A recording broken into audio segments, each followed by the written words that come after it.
নমস্কার বন্ধুরা, দুটো ডিম আর একটা সেদ্ধ আলু দিয়ে চমৎকার এক রেসিপি তৈরি করা যায়, সেটা আপনারা ভাবতেই পারবেন না। তো চলুন রেসিপিটা শুরু করা যাক। প্রথমেই দেখুন একটা বাটি নিয়ে নিয়েছি আর এর মধ্যে দুটো ডিম ফাটিয়ে নিচ্ছি। আপনারা চাইলে ডিমের পরিমাণটা এখানে কম বেশি করে নিতে পারেন। এখানে আমি দুটো ডিম ভেঙে নিয়েছি। এরপর নিয়ে নিচ্ছি সেদ্ধ করা একটা আলু। আলুটা আমি আগে থেকে সেদ্ধ করে খোসা ছাড়িয়ে রেখেছিলাম। এবার আলুটা গ্রেটার দিয়ে গ্রেট করে এই ডিমের মধ্যে দিয়ে দেব। আপনারা চাইলে আলুটাকে ম্যাশার দিয়েও ম্যাশ করে নিতে পারেন, তবে গ্রেটার দিয়ে গ্রেট করে নিলে কিন্তু আলুর মধ্যে একটুও দানা ভাব থাকবে না। যাই হোক, গ্রেটারের সাহায্যে আলুটাকে খুব ভালো করে গ্রেট করে নিয়েছি। এখন এই ডিম আর আলু একটা কাঁটা চামচের সাহায্যে খুব ভালো করে মিশিয়ে নেব। সেদ্ধ আলু আর ডিমের এই রেসিপিটা তৈরি করে আপনারা বাচ্চাদের টিফিনে অথবা অফিস টিফিনে দিতে পারেন। বাচ্চা থেকে বড় সকলে ভীষণ পছন্দ করবে। তো দেখুন বন্ধুরা, ডিম আর আলুর মিশ্রণটা আমি ভালো করে মিশিয়ে নিয়েছি।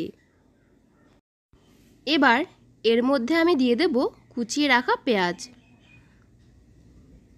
দিয়ে দিলাম দুটো কাঁচা লঙ্কা কুচি, হাফ চামচ জিরা গুঁড়ো, হাফ চামচ কাশ্মীরি লঙ্কার গুঁড়ো কালারের জন্য, দিয়ে দেব হাফ চামচ হলুদের গুঁড়ো, স্বাদমতো লবণ। এই সমস্ত মশলা দিয়ে এই আলু আর ডিমের মিশ্রণটার সাথে ভালো করে মিশিয়ে নিতে হবে। এখানে আমি কাঁটা চামচের সাহায্যে মিশিয়ে নিচ্ছি। আপনারা চাইলে হ্যান্ড উইকের সাহায্যেও মিশিয়ে নিতে পারেন। তো বন্ধুরা, ডিম আর আলুর মিশ্রণটা খুব ভালো করে মিশিয়ে নিয়েছি। এখন এই বাটিটা সরিয়ে রেখে দেব। এদিকে দেখুন, গ্যাসের উপর আমি একটা ফ্রাই প্যান বসিয়ে দিয়েছি আর ফ্রাই প্যানের মধ্যে দিয়ে দিচ্ছি কিছুটা সাদা তেল। তেলটা আমি খুব ভালো করে গরম করে নিয়েছি। এবার ফ্রাই প্যানের মধ্যে আমি ডিম আর আলুর মিশ্রণটা দিয়ে দিচ্ছি। এই মিশ্রণটাকে ফ্রাই প্যানে দিয়ে দিয়েছি। তো আমি একটা চামচের সাহায্যে এই মিশ্রণটা চারিদিকে ছড়িয়ে দিচ্ছি। এখন গ্যাসের ফ্লেমটা মিডিয়ামে দিয়ে 2 মিনিটের জন্য ঢাকা দিয়ে দেব। এতে করে ডিম আর আলুর এই অমলেটটা ভিতর থেকে ভালো করে সেদ্ধ হয়ে যাবে। 2 মিনিট মিডিয়াম ফ্লেমে রেখে রান্না করে নিয়েছি। এখন দেখুন, ডিমের একটা পাশ কিন্তু খুব সুন্দরভাবে ফ্রাই হয়ে গেছে। এবার ফ্রাই প্যানের ওপর একটা প্লেট চাপা দিয়ে অন্য পাশটাও উল্টে নিচ্ছি।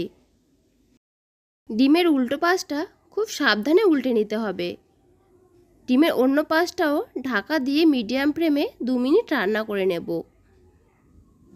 2 মিনিট পর ঢাকনা তুলে নিচ্ছি। তো দেখুন বন্ধুরা, এ পাশটাও খুব সুন্দরভাবে ফ্রাই হয়ে গেছে। ডিম আর আলুর এই মিশ্রণটা খুব সুন্দরভাবে ফ্রাই হয়ে গেছে। এবার এটাকে একটা প্লেটের ওপর নামিয়ে নিয়েছি। এবার এটাকে ছোটো ছোটো পিস করে কেটে নেব। আমি এই পিসগুলো মিডিয়াম সাইজ করে কেটে নেব। আপনারা আপনাদের পছন্দ মতো করে কেটে নিতে পারেন।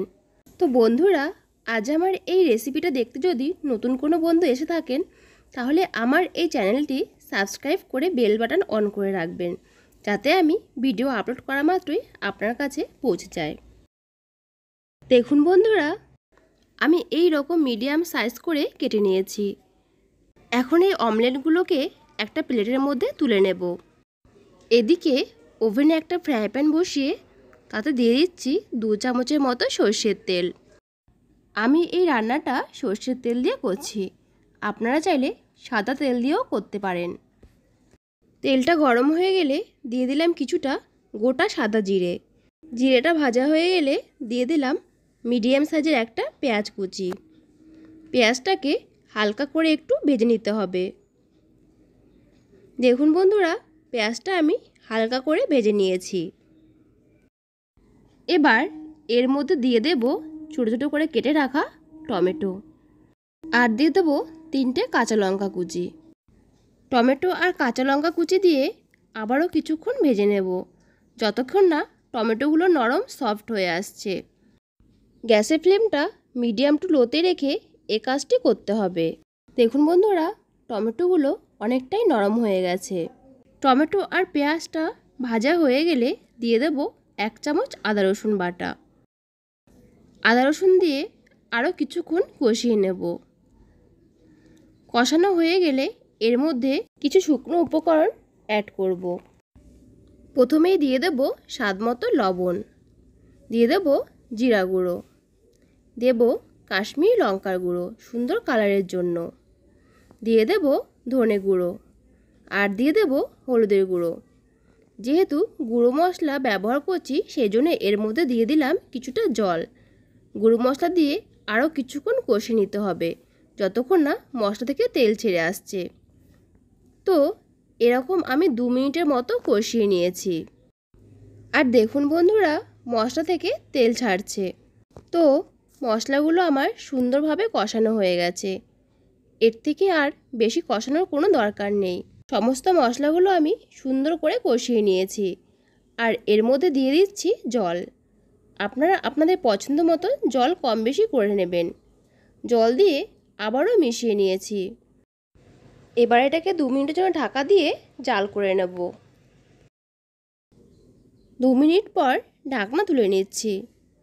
এখন এই ঝোলের মধ্যে পিস করে কেটে রাখা আলু আর ডিমের অমলেটগুলো দিয়ে দিচ্ছি। তো বন্ধুরা, আমি একে একে সব অমলেটগুলো দিয়ে দিয়েছি। এবার এটাকে আবারও 2 মিনিট রান্না করে নেব। এই অবস্থায় আমি গ্যাসের ফ্লেমটা মিডিয়ামে রেখেছি। 2 মিনিট ঢাকা দিয়ে রান্না করে নিয়েছি। আর এখন ঢাকনাটা তুলে নিলাম। রান্নাটা প্রায় হয়ে এসেছে।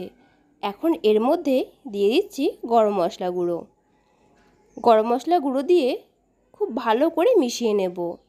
ব্যাস, রেসিপিটা আমার একদম রেডি। এই রেসিপিটা আপনারা ভাত, রুটি, পরোটা যে কোনো কিছুর সাথেই পরিবেশন করতে পারেন। আর দেখতেই পাচ্ছেন রেসিপিটা দেখতে কতটা লোভনীয় হয়েছে। বন্ধুরা, আপনারা একবার এই ডিম আলু রেসিপিটা অবশ্যই ট্রাই করে খেয়ে দেখবেন আর আমাকে জানাবেন কেমন লাগলো। তো বন্ধুরা, আজকের এই ডিম আলু রেসিপিটা যদি নতুন কোনো বন্ধু দেখে থাকেন অবশ্যই আমার চ্যানেলটি সাবস্ক্রাইব করে আমার পাশে থাকবেন। দেখা হবে আবার পরবর্তী ভিডিওতে। আজকের মতো টাটা।